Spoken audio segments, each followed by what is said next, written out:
Current লেগেছে জানো। হুম।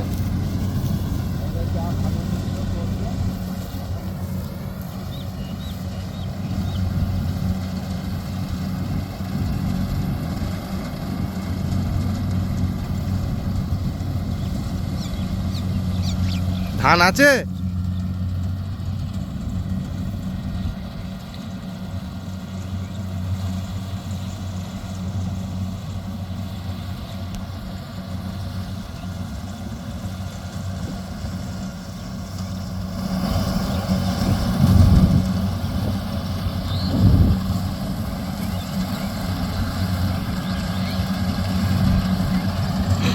তো আজকেই মনে হয় লাস্ট, তোমার মাঝে 3-4 দিন বন্ধ ছিল। আজকে এখানে দিকে 4-5 জমি আছে, কাটতে এসেছি আমাদের জলায়।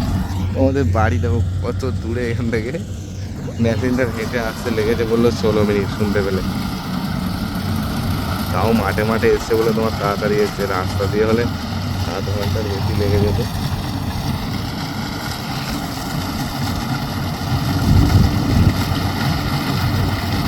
16 মিনিট আসতে 16 মিনিট যেতে 32 মিনিট। এখানেই তোমার লিটার 3-4 তেল দিয়ে দেয়।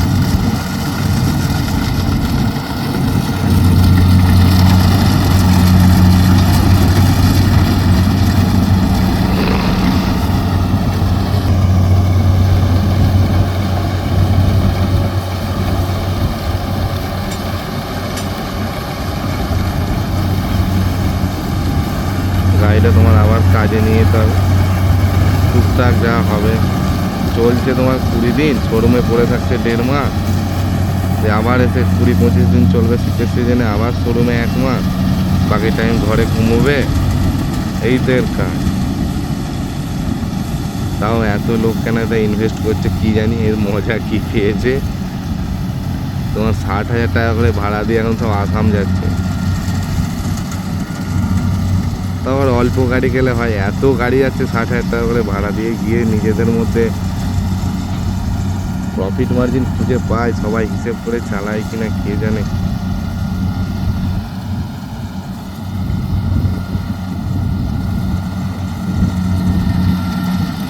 যখন তোমার কম গাড়ি ছিল, চলতো তোমার অল্প দিনে বেশি কাজ হতো। যেমন এই সিজনে আমি করেছি মোটামুটি, উপরওয়ালার দয়ায় বেশ ভালোই কাজ হয়েছে।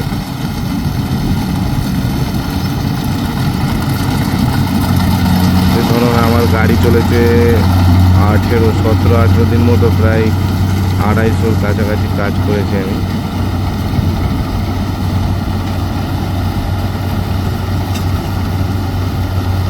তবে রাত দিন টানতে হয়েছিল, মোটামুটি সকাল পর্যন্ত বেশিরভাগ দিন কাজ হয়েছে, তারপরে এটা কমপ্লিট হয়েছে, নাহলে তো ধরো পসিবল নয়।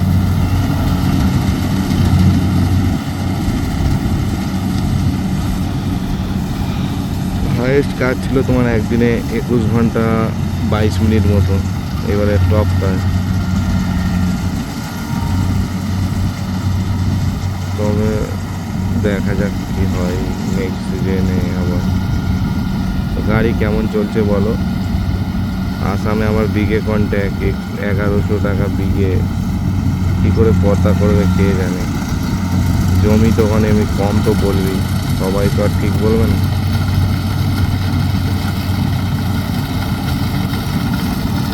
ঠিক আছে চলো, এটা হচ্ছে আজকে এই সিজনের মেশিনটার লাস্ট ভিডিও কাজের। তারপর আর ধান হয়তো কাটবে না এই সিজনে, আবার সামনে শীতের সিজন। এই জমিগুলো সব রোয়া হবে। এটা হলে জলা মাছ, বিরাট একটা মাছ, গোটা মাছটা দেখে না। আজকে আমি স্বরাজটাকে নিয়ে এসেছি, কারণ এদিক টেলারটা জোড়া ছিল, কুবোটাটায় লেভেলার জোড়া আছে, ডাচপাটটা খোলা আছে। দোস্ত ভাই, ভিডিওগুলো আমার কেমন লাগে কমেন্ট করে জানি। Thanks for watching.